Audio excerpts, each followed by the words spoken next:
एक हमारी माँ है, इनसे कड़ी पत्ता और धनिया साथ में नहीं मंगाया जा रहा है।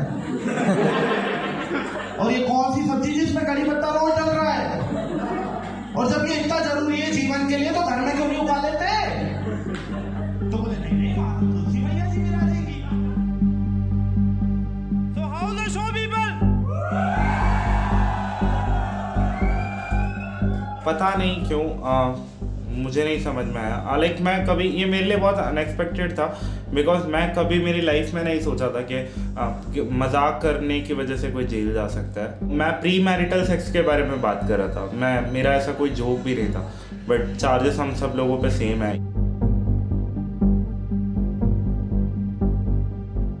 मुझे फाइनेंशियल हेल्प नहीं चाहिए, मुझे मेरा काम वापस चाहिए।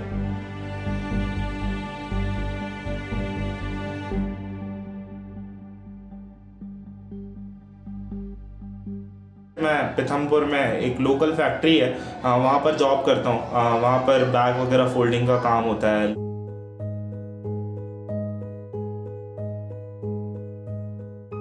सो मुनव्वर क्योंकि एक कॉमिक है, वो ऑलरेडी फेमस था, इस वजह से उसका तो काम चल ही रहा था ना। सो वो वापस वहीं से रीस्टार्ट हो गया। और बिकॉज वो इस शहर का नहीं है, वो इंदौर नहीं आ रहा है अभी, वो इंदौर में परफॉर्म नहीं कर रहा है। मेरे साथ प्रॉब्लम ये है कि मैं इंदौर से बाहर ऑलरेडी कहीं परफॉर्म कर ही नहीं रहा था। मुझे लोग इतना नहीं जानते थे, मैं सिर्फ इंदौर में परफॉर्म कर रहा था। और इंदौर में यही केस हुआ है बिकॉज उसकी वजह से लोग ज़्यादा डरे हुए हैं दूसरी सिटीज़ के अलावा।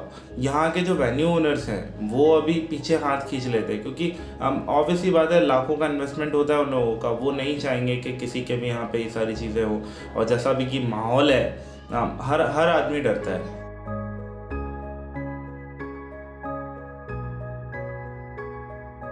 मैं सिर्फ उसमें एक ओपन स्पॉट कर रहा था उस शो के अंदर। चार्जेस हम लोगों पे सेम लगे हुए हैं। हम सब पे रिलीजियस सेंटिमेंट हर्ट करने के चार्जेस लगाए हैं।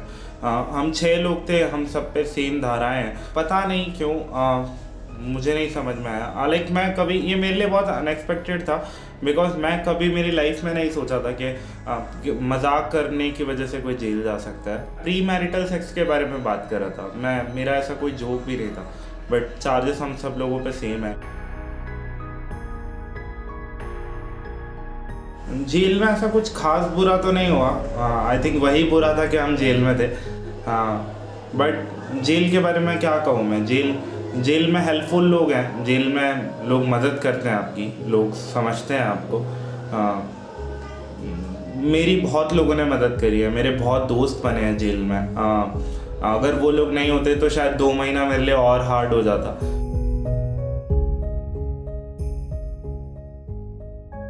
एक तारीख को ये केस हो गया और देन मैं फिर जब जेल से बाहर आया, सो काफ़ी सारी चीज़ें पेंडिंग पड़ी हुई थी। लाइक मेरे इंस्टॉलमेंट्स पेंडिंग थे। मेरा जो भाई है वो सिर्फ 17 साल का है, उसको भी जॉब करना पड़ी क्योंकि मेरा केस फ्री में लड़ा है वकीलों ने। बट और भी बहुत सारे खर्चे होते हैं कोर्ट में, और घर में बहुत सारे खर्चे होते हैं जो कि उस वक्त मेरे भाई ने कहीं ना कहीं से कैसे कैसे करके मैनेज करे थे। सो वो सारी चीज़ें वापस से ठीक करनी थी। और मैंने आपको बताया कि इंदौर में मुझे वेन्यूज़ मिल नहीं रहे हैं। ओपन माइक्स में वापस से शुरू कर नहीं सकता। कॉमेडी शोज़ अभी पैंडेमिक भी है, सो उतने आर्टिस्ट बाहर से आ भी नहीं रहे। जो आ रहे हैं वो उसके लिए भी मेरे पास वेन्यूज़ नहीं है। सो वो सारी चीज़ें वापस से रीस्टार्ट हो नहीं पा रही है। मुझे गिग्स मिलना तो बिल्कुल मुश्किल ही हो गया है।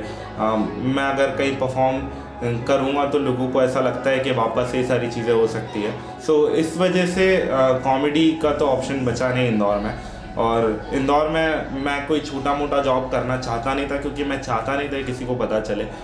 सो इस वजह से मैं पीथमपुर में एक लोकल फैक्ट्री है, वहाँ पर जॉब करता हूँ। वहाँ पर बैग वगैरह फोल्डिंग का काम होता है, लुपिन वगैरह मैनेज करने का काम होता है, और छोटे मोटे काम जो हेल्पर हम उसको बोलते हैं वो जो कर सकते हैं। और उसमें भी मैं कोई रेगुलर हर महीने पूरे महीने नहीं जा रहा हूँ। मैं 10 या 12 दिन जाता हूँ, फिर उसके बाद थोड़ा ब्रेक ले लेता हूँ। फिर मैं वापस ट्राई करता हूँ कि मुझे कहीं वेन्यू मिल पाए, काम वापस से शुरू हो पाए। सो ऐसा नहीं है कि मैं उसको रेगुलरली कर रहा हूँ और मैं वही करूँगा, नहीं, मैं कॉमेडी करूँगा वापस से, मैं कॉमेडी नहीं छोड़ूंगा। मैं अभी वो काम इसलिए कर रहा हूँ ताकि मैं उस वक्त तक सर्वाइव कर पाऊँ जब ये सारी चीज़ें ठीक हो जाएंगी। और मैं कॉमेडी कभी नहीं छोड़ूंगा। मैं आपको बताता हूँ कि मेरी मम्मा को 4 साल कैंसर रहा है और उस वक्त भी मैंने कॉमेडी करी है। मैं घर भी चीज़ें मैनेज करने की कोशिश करता था बट वो नहीं हो पाती हैं। मेरी ज़रूरत शायद घर में ज़्यादा थी बट उस वक्त भी मेरी मम्मा ने मुझे सपोर्ट करा। उन्होंने मुझे कहा है कि नहीं, तू जो करना चाहता है कर। सो अगर तब जब मेरे पास और दूसरे तरीके के वैलिड रीजंस थे, हम फाइनेंशियली उतने स्ट्रांग नहीं थे, कॉमेडी बहुत महंगा आर्ट फॉर्म है, इसके लिए काफ़ी ट्रैवल करना पड़ता है, काफ़ी चीज़ें होती हैं। सो जब उतने वैलिड रीजंस थे मेरे पास, तब अगर मैंने कॉमेडी नहीं छोड़ी है। सो आज सिर्फ इस केस की वजह से अगर मैं कॉमेडी छोड़ दूंगा तो वो कहीं एडजस्ट नहीं होगा मुझे।